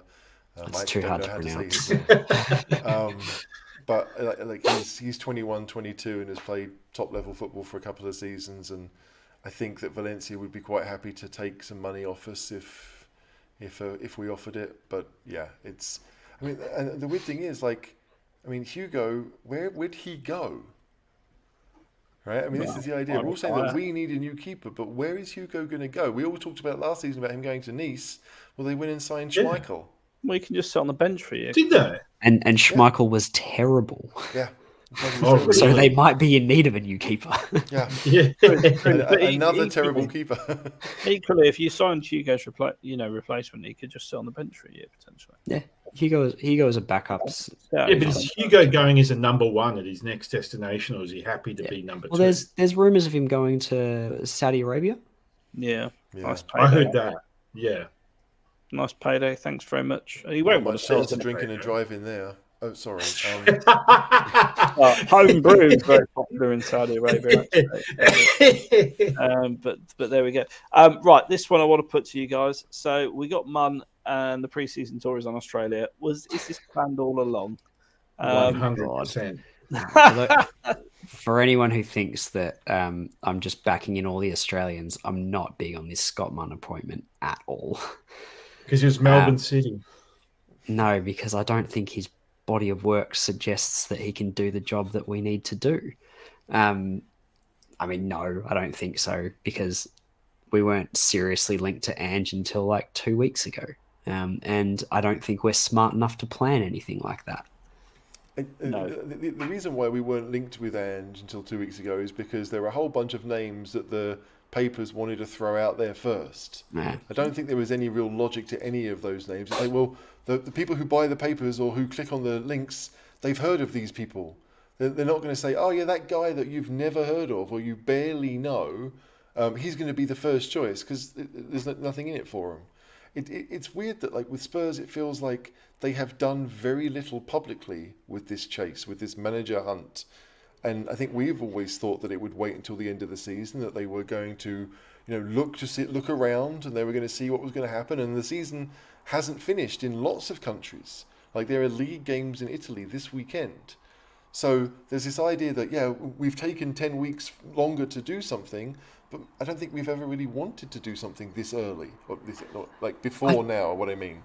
So I just think that, like, if we're waiting on that, though, surely you have, like, your first choice and your backup, like, set and ready to go. And as soon as their league ends, you're talking to them. I'm just not an arsehole. I guess that's what it is. I don't know. I want to be positive about Spurs. I could sit here and be really negative about everything in life, but who wants to be that guy? Not me. Put it this: if we sign a manager in the next week and a half, I'll give a pass to the idea that they'd done some planning. They just needed to wait till all the leagues were done so that we could talk to that person. But if they don't, then clearly they've done nothing in the background. And this point, I don't think we're that organized. I don't think we've done anything until the last week, and we've gone, oh, all these people are falling off our list. Quick, who? Like, surely you figured that out. Where you snuff out where the slot is just going to turn you down and play you to get another contract a month ago. Like, you rule that out and you move forward. It is Nuno 2.0. But none of us know anything. No. Right? We're only going on stuff that papers write, and we know that papers write nonsense. We know they do that. Yeah. So, of course, we want to believe that we're going for the big names, and we want to believe that Levy's doing something, even though history tells us that maybe we shouldn't be doing that. We want those things, but if you think about what the club has actually come out and done, they've said nothing. They've said so little. And who knows what the reasoning for that is? And we've talked before about how we wish there was more communication from the club. But the club, like everyone said, the club went out and said, was it the club that actually came out and said, we have not talked to Nagelsmann, we have no interest in talking to Nagelsmann? I think it was leaked. Yeah, well, there you go.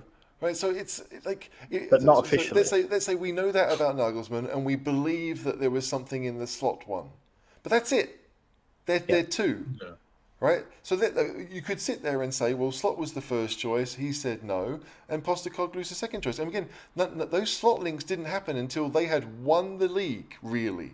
And then it all came, then the agent went to have the meeting with Feyenoord. But before that, it was all just like this, just speculation. We didn't really know anything. But all of the other links to Tuchel or to Nagelsmann or to whoever, it wasn't from the club. And I just think, like, to me, it made sense to say, we're not going to do anything until the end. Like, they can look and they can find out information, but nothing was ever going to actually physically happen until now. We weren't going to announce our manager the first week of May, especially when Mason wanted the job. Dave Harris should really be on this show, given he's an honorary Australian. Yeah. What are you doing here? Yeah, I'm being really honest. I'm the only one without a link to the colony. Levy communicated broadly in some clever cues at Cambridge Union. Well, we know Levy's a tosser, but yeah. Yeah, we do. We all know that. Like, we all know that Levy has zero football knowledge. Yeah. We've said that so many times. But, like, do I want to think that there is some plan? Yes. I'm going to let you come back on this page.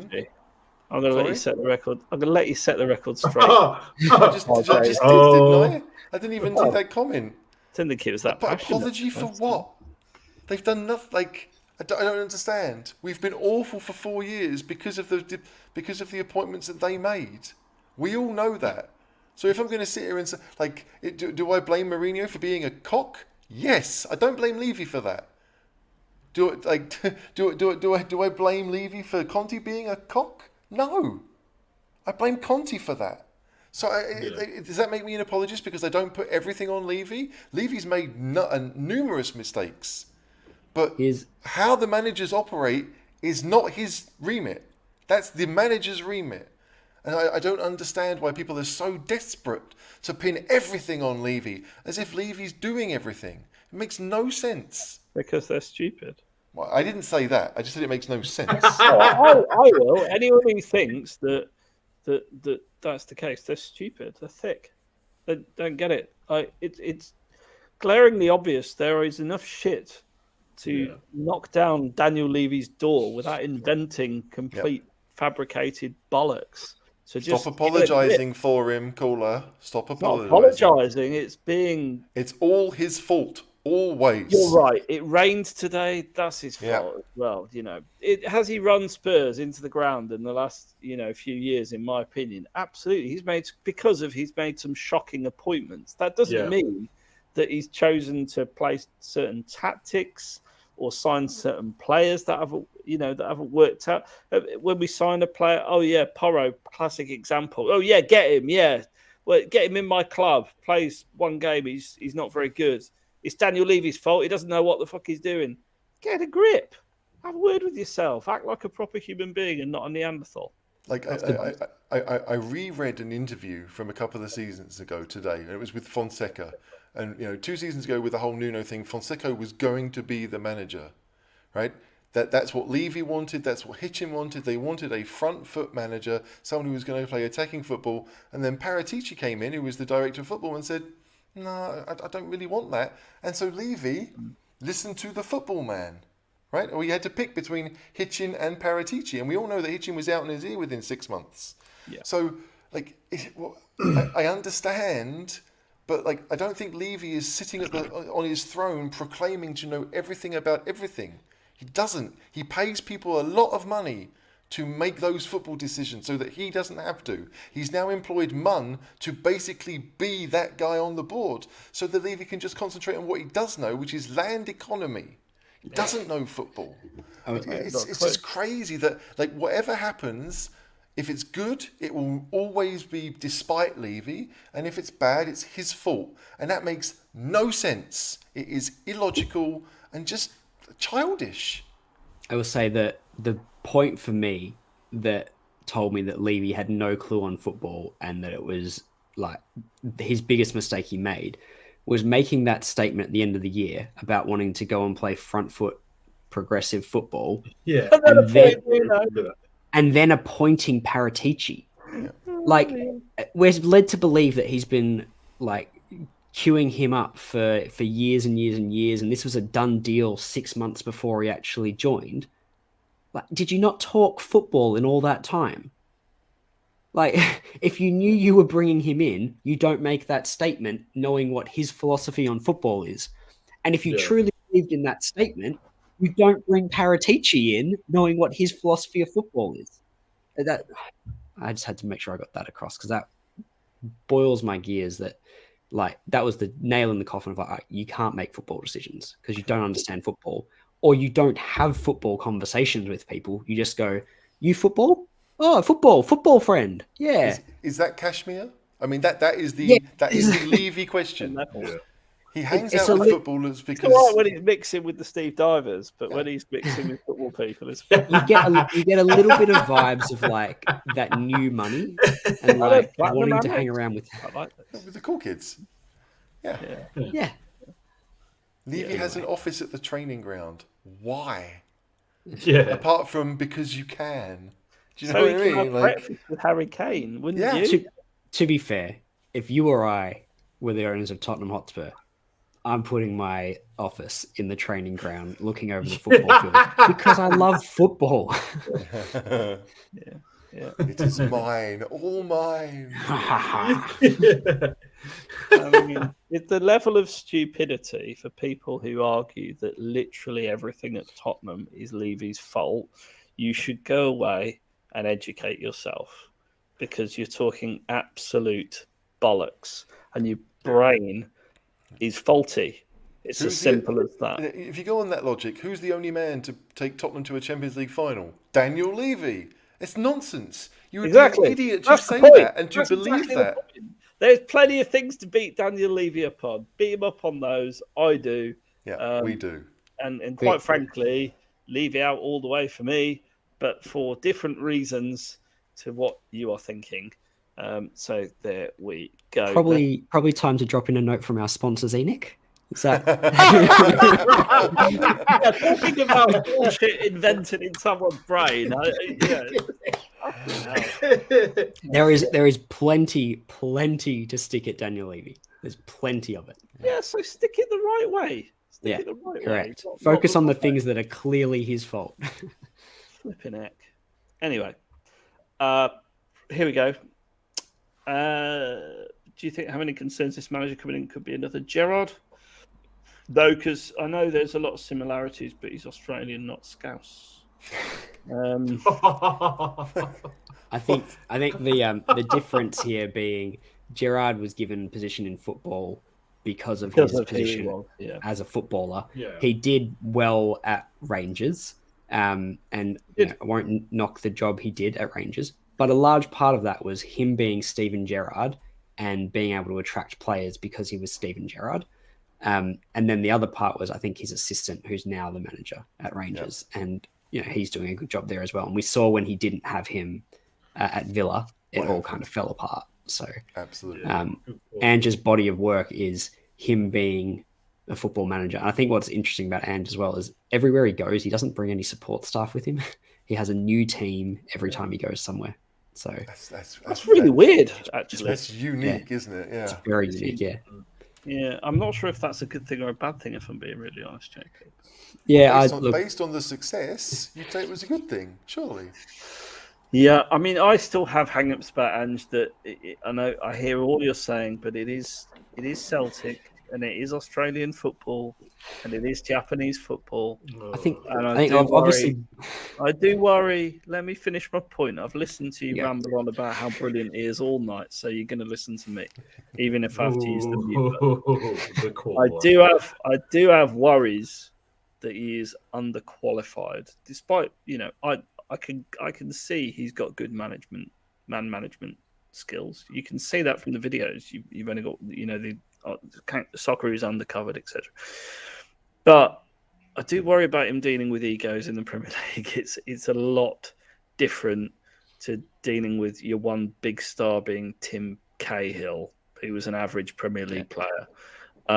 It is a lot different managing Spurs to Celtic. I know there's a lot of Celtic fans in the chat. Hail to you, and thanks for watching. Appreciate it. But it is different. The level of expectation from our fan base is ultimately different because there are more than two teams in the league, right? Yeah. Celtic expect to win. We expect to win, but the league is a lot harder. So I do worry. I do genuinely worry that it is a mistake of an appointment. JP, convince me. I know. Look, I'm not going to convince anyone. I know we've spent a long time today defending Ange and talking about why he would be a good fit. I'll go back to the crest on the shirt is the most important thing for me, not whether an Australian manager is managing Spurs. And there are risks with appointing Ange, absolutely no doubt. I think the only point I want to make through this is that if we acknowledge that it doesn't look like we're going to get a top tier manager, all the other managers that we're being linked with are they're all risks. And I think he's on par with any of the other kind of second tier that we're looking at. And I think his upside is higher. So I think he's worth a shot. But yeah, look, like everyone, I've got, concerns about whether it translates into the Premier League. Can I just butt in there? Egos of the Premier League. Do you think our locker room doesn't have enough egos and we've been too nice and too choir boy kind of? Our locker room has inflated egos. Our locker room must be pretty bad. If you bear in mind that, they all seem like nice boys, yeah.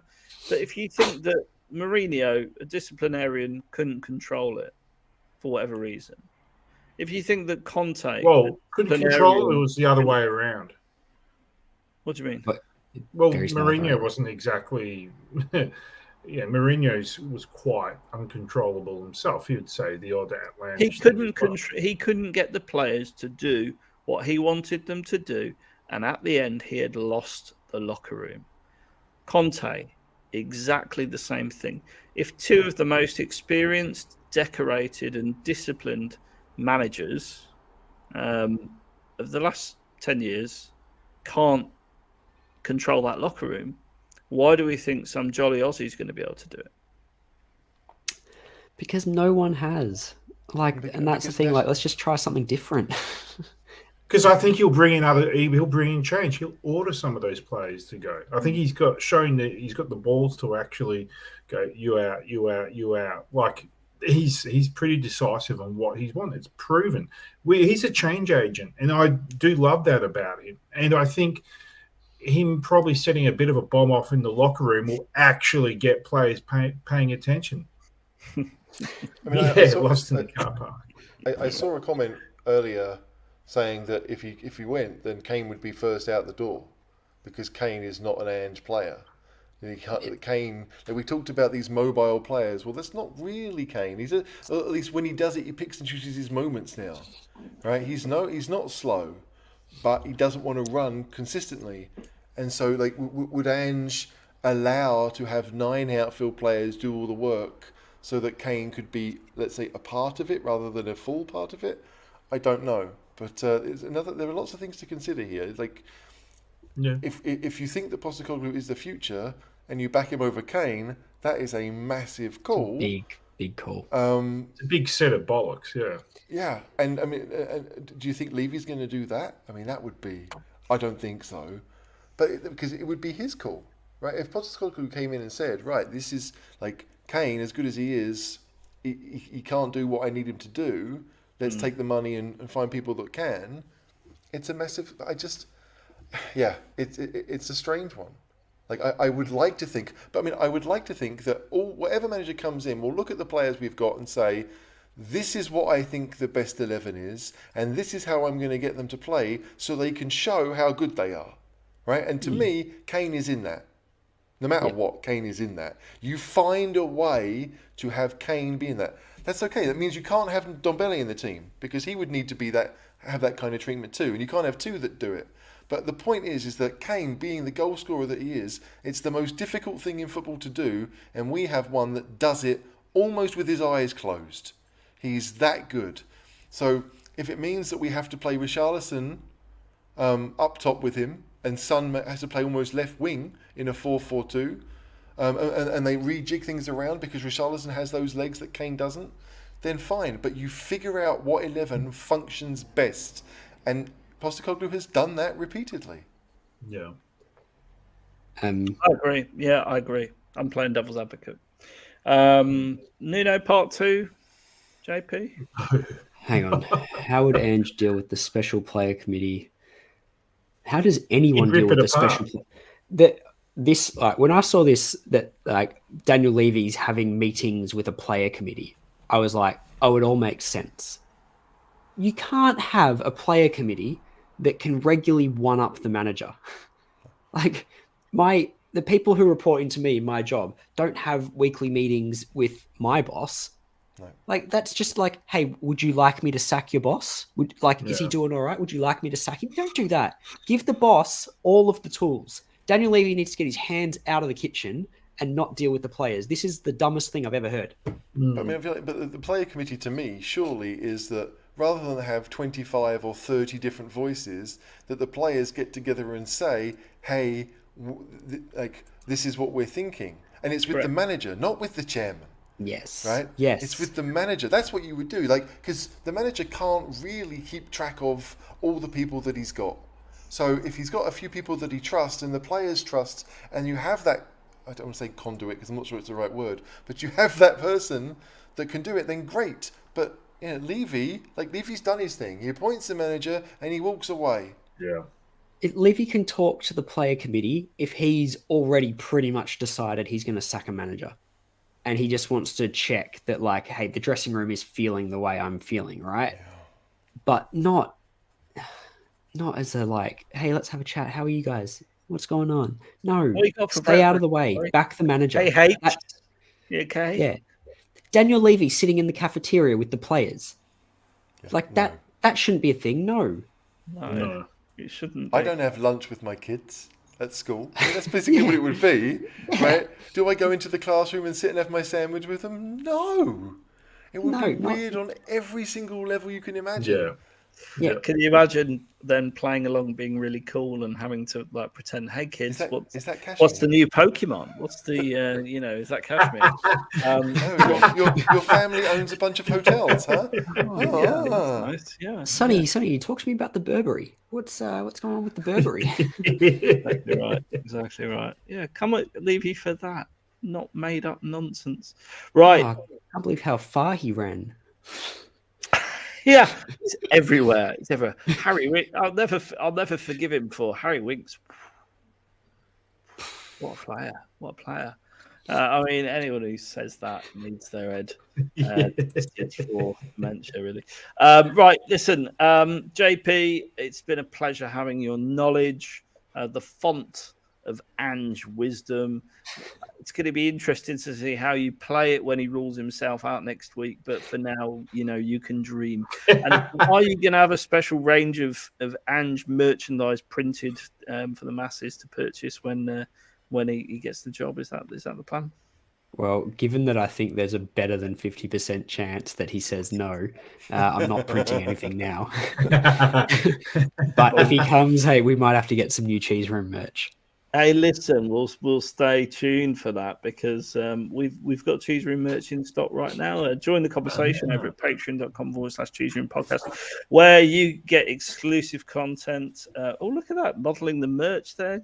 Cheese Room mug, beautiful. Thanks very much for that, Cam. Fantasy Football League with prizes. The chat group is phenomenal. There's over 70 people in there talking football, and they're all very like-minded. It's a really good, thriving community. Prizes and discounts, exclusive content. HG, did you want to say something? You're going to say it's an echo chamber. They're all very like-minded. I would hope that there are people arguing with each other in that chat room. Well, there are the arguments as well, but generally they're well constructed, coherent arguments, There's an not improvement Neanderthal then, okay. arguments. Yeah. So it's for the people that you would like. Hit the like button, please. There's 228 people still watching. We thank you, but we're under 100 likes. John's reminded me, so please do that. Cam, fellow Aussie and follically challenged individual, we appreciate you being on. Thanks, mate. Been a good show. All things Ange. Always enjoy it when there's no run sheet, and HG knows that, don't you, HG? Run sheet for losers. No, this is a good point, Tim. I've liked a lot of your comments tonight because you've told us that we're being idiots, and you've also said other things too. But yeah, Celtic play tomorrow afternoon, I would imagine, in Scotland. They do. Don't know what time of day it is tomorrow afternoon. But yeah, if you want to see Celtic, I know they're playing Inverness, which may not be the strongest of opponents, but it's a cup final. Anything can happen. I will say when Ange was a week out from joining Celtic, his Yokohama played a second-tier Japanese side in the cup and lost. So if they see lose, what happens. Okay, there you go. 5:30 tomorrow, by the sound of it. Perfect. So the viewing numbers will be boosted with Spurs fans, no doubt, wanting to see what hopefully they're going to get. Yeah. And in the meantime, come on, you Spurs. Come on, you Spurs. Come on, you Spurs. Come on, you Spurs.